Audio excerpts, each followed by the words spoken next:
has a nice foreign hunting season at least once a year.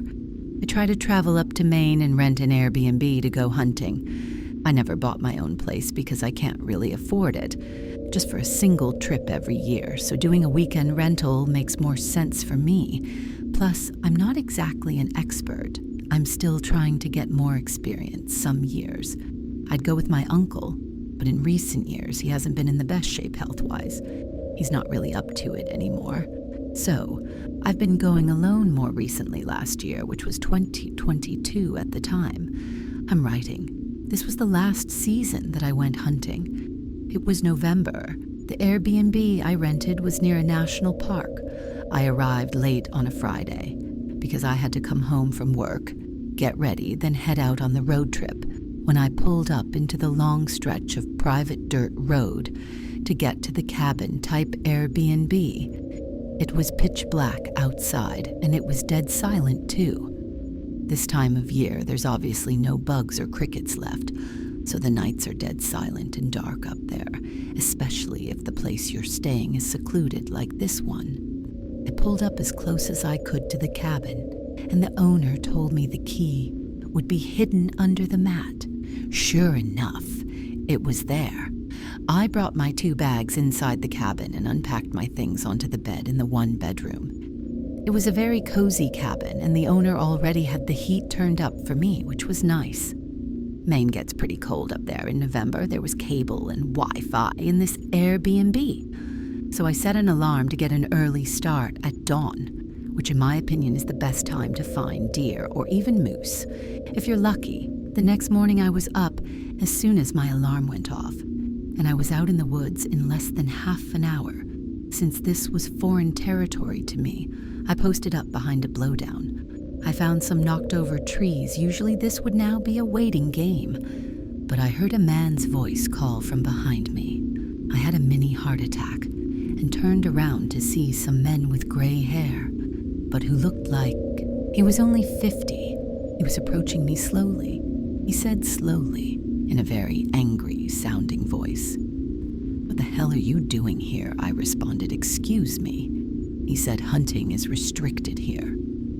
I actually was unaware of this when I explained this to him. He said, "I watched you right up here. You best leave the way." You came. This scared me.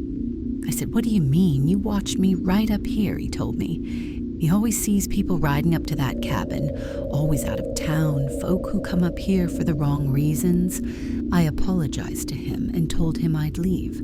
I grabbed my things and started walking back the way I came, and when I looked behind me, the man was gone out of sight. I walked back to the cabin, then took my car and drove to a different park that, according to some website, allowed hunting.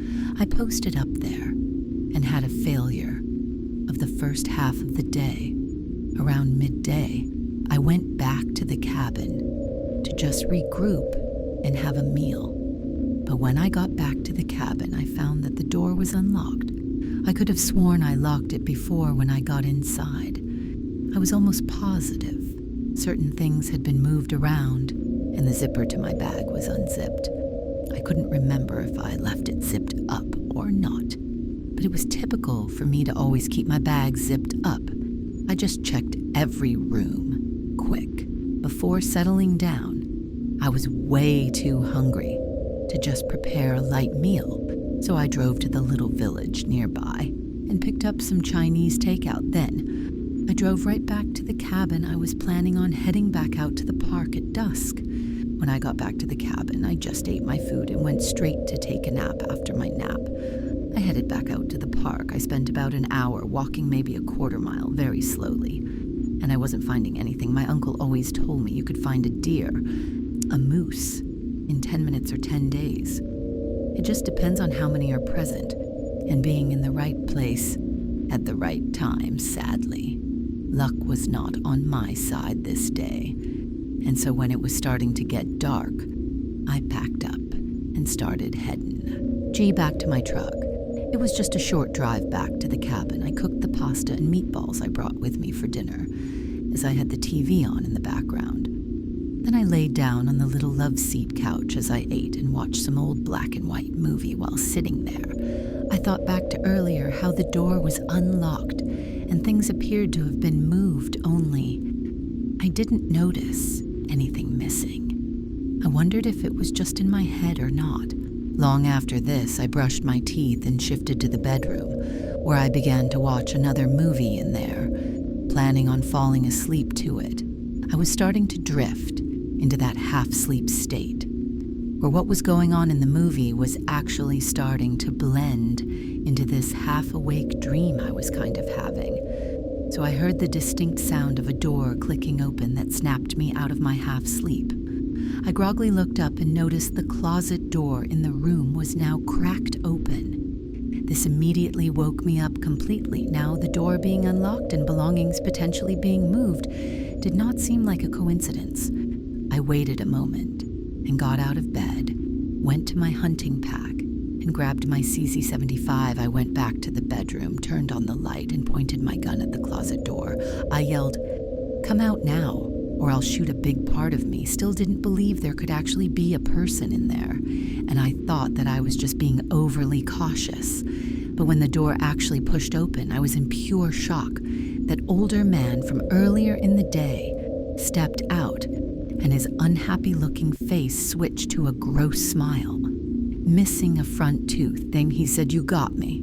I said, "Don't move," as I went to grab my cell phone and call 911. Thank God I had service here. The sheriff's department was on their way, and I let them know I was armed and had the intruder at gunpoint. It was an excruciatingly long wait before the sheriff's deputies arrived. During that time, the man was telling me how he's sick of people like me having no respect for the parks. Up here, I had no idea what he meant, but I wasn't entertaining him. I kept telling him to shut up. When deputies got there, it was an obvious arrest for breaking and entering and possibly robbery, though I don't think he ever actually stole anything from me. The man claimed the door was simply unlocked, though I don't know if that was true or if he had somehow picked a lock or even climbed through a window. The Airbnb host said that there were no other hidden keys and that I definitely left the door unlocked.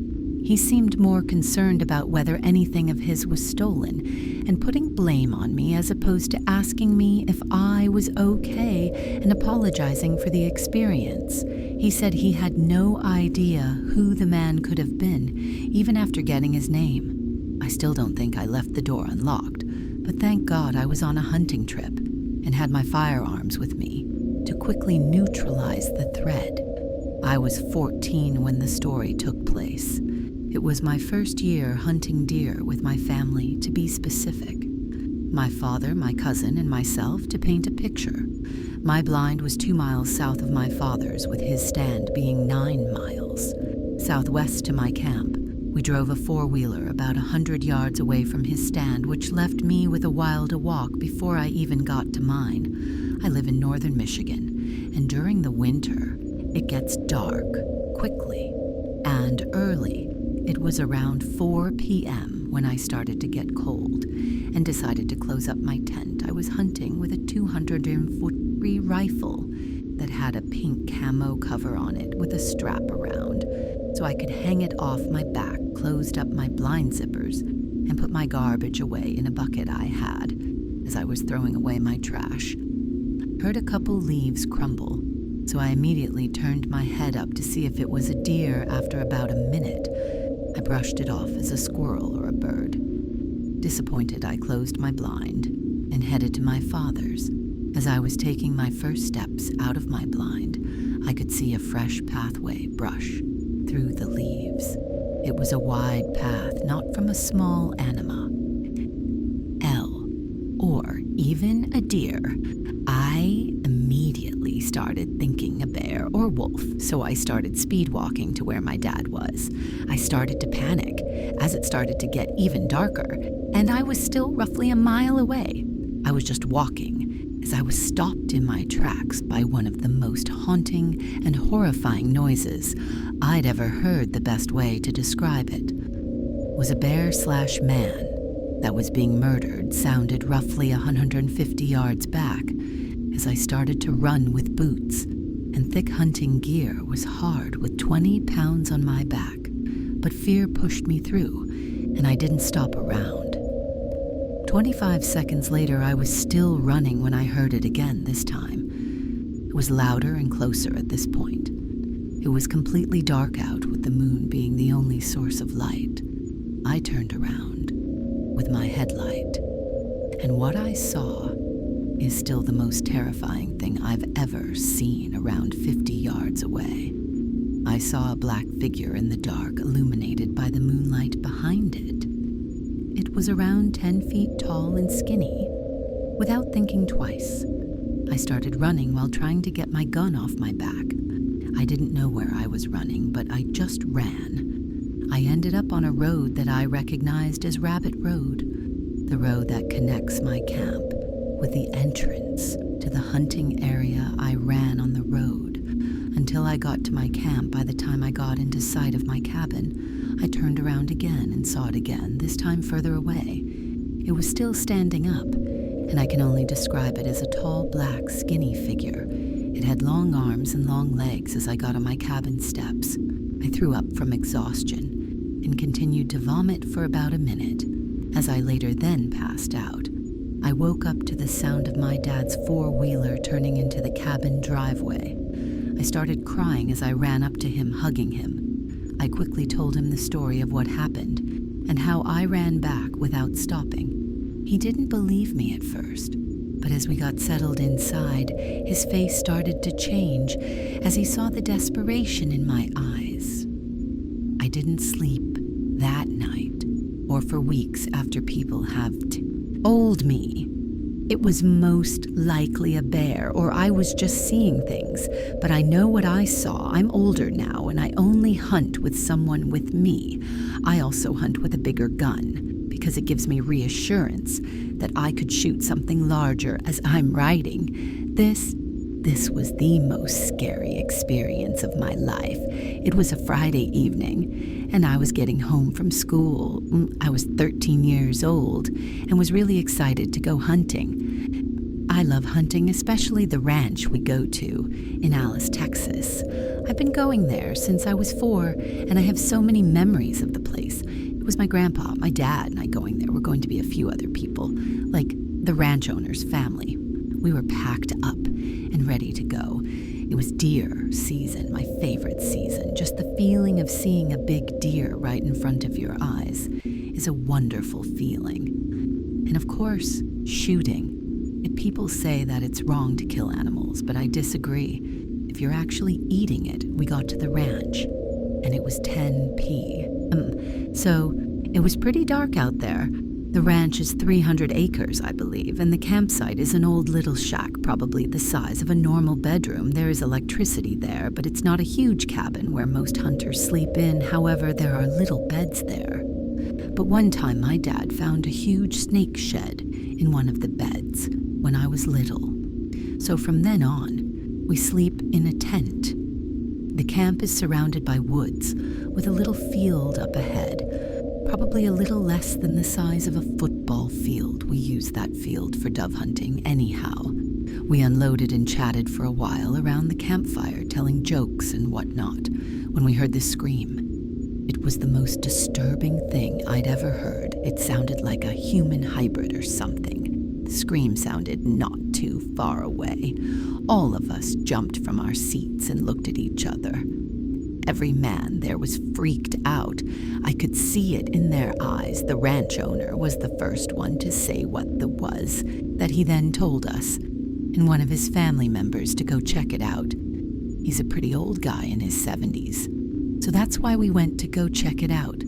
We took my grandpa's ATV and did a quick search around the perimeter, only to find nothing. I was still traumatized. I was even scared to go in the blind by myself. As all hunters know, we have to wake up before dawn and get up into the blind to be unseen by the deer. I went to sleep in the tent with a gun right beside me. I woke up to the alarm and got ready. I was scared of being left alone in the dark. Even though it was only an hour or two before dawn breaks, I was still petrified by the scream, and it still echoed in my mind today. My grandpa dropped me off of the blind with his ATV and left. My dad was already in his position. My grandpa's not a soft grandpa. He expects you to know it and do it him being him. He just left me in the dark, expecting me to find my way up to the blind myself. So I began climbing up the ladder and began navigating with just my hands. I got into the blind and waited for a sun to peek out. 20 minutes passed, and it was still dark out when I noticed something in the middle of the trail. I couldn't see well, so I thought it was the right time to use a night vision sight that my uncle had given me. I was excited, expecting a big deer, but when I put my eye into the sight, when I saw, still haunts me today.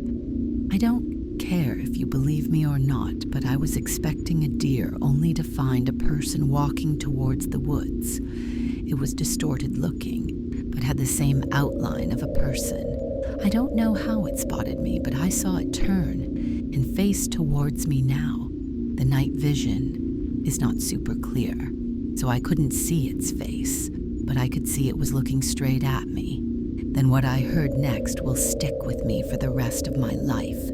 Gave out the same exact blood-curdling scream as the night before, only louder at that moment. I cannot describe the fear I felt. The word fear is not enough to describe how I felt. I managed to break free from whatever shock I was in, and managed to grab the .22 and started to fire the entire clip into the path it was standing in. I was still frightened, so I got my rifle and fired all the rounds into the path. When I looked back into the night vision, it was gone. I started to get texts and calls. Like crazy, mostly from my dad. I told him what happened, and he had heard it too. And so did my grandpa. We still go there to hunt, but it has not been the same peaceful hunt now. When I hunt, I go with my dad because I'm scared that thing might come back. I don't know what that thing was, but whatever it was, it survived 25 rounds from a .22 and 4 rounds from a 243, because when we went to go check, there were no signs of blood or anything, not even footprints. I know it was still dark when I fired all those rounds, but I know for sure at least one of them had to hit whatever that thing was.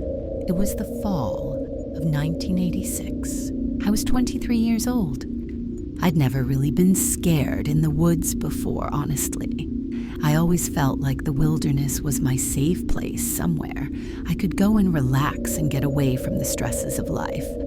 I've never seen a bigfoot or skinwalker or any kind of boogeyman in the woods as a lineman for a small town in West Kentucky. I have seen crazy being a small muni. We all had to wear a lot of hats, including utility disconnects. Wasn't fun, but it was part of the job, and there was a lot of crazy. But never in the woods. My only real hobbies were hunting and fishing. Back then, it was easy to find a really good place to hunt, just by stopping and asking the landowner for permission. Most were eager to have the deer population thinned out, as they were really destructive, eating young soybean crops. And this was coal country, and back in the 50s, there was a lot of strip mining that left a lot of land unusable for building and farming. So much of it was open for hunting. It was October 1986. Daylight savings time hadn't happened yet, and it was still daylight till just after 7 p.m. I left work at 4 and ran home to change into my camo. It was bow season in Kentucky, my favorite season. I was going to hunt in an area that was special to me. It was in an area we'll call Ridge. This was a very remote area with broken farmland and wooded areas. After parking, I decided not to unload my three-wheeler and just walk the 3/4 of a mile to where I was going to hunt. I was using a summit climbing stand, so I had to carry my stand and my bow, as well as my fanny pack with my knife and flashlight. I had to walk halfway around the cornfield. The corn had not been cut yet, so I stayed in the lane left by the farmers so that they could get their equipment to the upper end of the field. The field was rectangular, and the upper end was a much higher elevation on the bottom, where it heads across a creek with shin-deep water to enter the field. At the top of the field, the right-hand corner was where I was going to enter the woods. It was the highest point of the field. I had to pick my way through a thick blackberry thicket, but managed to find a game trail that led me through, and it finally opens into a hillside with large trees after finding a tree suitable for my climbing stand. Getting set up and a little climb, I was ready to hunt.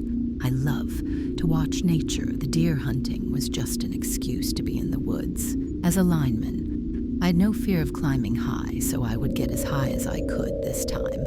I was up around 20 feet before the canopy started blocking my view.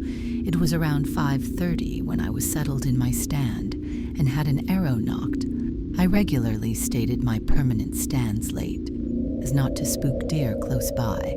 I had added reflective tape along the trail to mark the way out. This made it easier to find my permanent stands at night. But this day, I was in my climbing stand, in an area I hadn't been in, and that night I was about to start down when I heard something walking. So I waited it. Sounded like a deer in the thicket, but I never really could get a look at. It was 8 o'clock and close to a full moon that night. So, from my high vantage point, I could see pretty good in the woods, and I felt like I could still shoot up to 15 yards. But it was after shooting hours, so I started down. As I did, I could hear the loud crashing of a deer that must have spotted me moving like a sloth down the tree on the ground. I quickly secured my stand and bow and looked in the direction of the way I came in. I turned on my flashlight. Now, the woods look different at night in the dark, and downright foreign when you turn on your flashlight. It's not bad in a mature woods with no undergrowth, but I was walking into a thicket. I walked along the edge of the thicket for a while, trying to find the trail I came in on, but no luck. It was almost 9 o'clock now, and I was ready to get out, so I just started picking my way through the thicket, keeping the moon on my right shoulder. And finally, I came out into the field about 25 yards from where I went in. As I stood there, picking the thorns out of my hands and legs, thinking this adventure was over, I surveyed the lane around the field, and in the light of the pale moon, I saw it now when I walked in. I came up the left side of the field around 200 yards, to the end turned right, and walked another 100 yards. Where I was, it was higher on the ground, and I could see around the field where I came in. When I walked in, there was nothing in the trail. I hadn't heard any equipment or ATVs, so I was shocked to see something in the trail, and no small something either. Looked 6 feet wide and 6 feet tall, just standing there, about halfway up the field. Trail, it was the only way out. So I never hesitated. I started walking back to the trail, turned toward whatever it was standing there, hoping it was just a strange shadow. But it wasn't. I grabbed an arrow from the quiver, remembering my knife was in my three-wheeler. I walked fast and never broke stride, 100 yards away, and it didn't move or make a sound. I walked loudly straight towards it for 200 yards, all the while thinking it's really there, in my trail, blocking my only way out. As I got closer, I could make out what it was. It was two people standing side by side, and this unnerved me even more. It was 9, 15, 40 degrees out here. Nobody should be here. I kept walking now 20 yards away, and I see that it's a guy and girl, maybe 20 years old, 10 yards away. I'm walking towards them, but no sounds from them. They just stood there when I got to them. I half expected them to jump me, but they never moved. I said, "Kinda cold out here, ain't it?" No sound. They still never moved. I kept walking. I turned to keep an eye on them. I was thinking, okay, this is it. They never turned around, never even moved their heads across the creek. And within another 100 yards, I made it back to my truck. I was even more uneasy approaching my truck. It was just so quiet. All I could think of was someone waiting to ambush me. So I kind of eased up on it very quietly and watched it for maybe 3 minutes before approaching it. It seemed fine, so I headed to my truck. As I left, I tried to figure out how they got here, because I never saw another vehicle. I tried to just put it behind me, But the next day at work during lunch, I was gonna run and get some food, and I noticed all 4 of my tires on my truck were low, and after inspecting them, they all had around 10 to 15 roofing nails in them. I had to put tubes in them to get home. Something odd was going on in those woods. Somebody most certainly did this to my tires while it was parked in them. After this, it always felt like someone was watching me when I was hunting in that area. That's why I stopped going alone and I never parked off the main gravel road again. I never found out who those 2 young people were, or who punctured my tires foreign.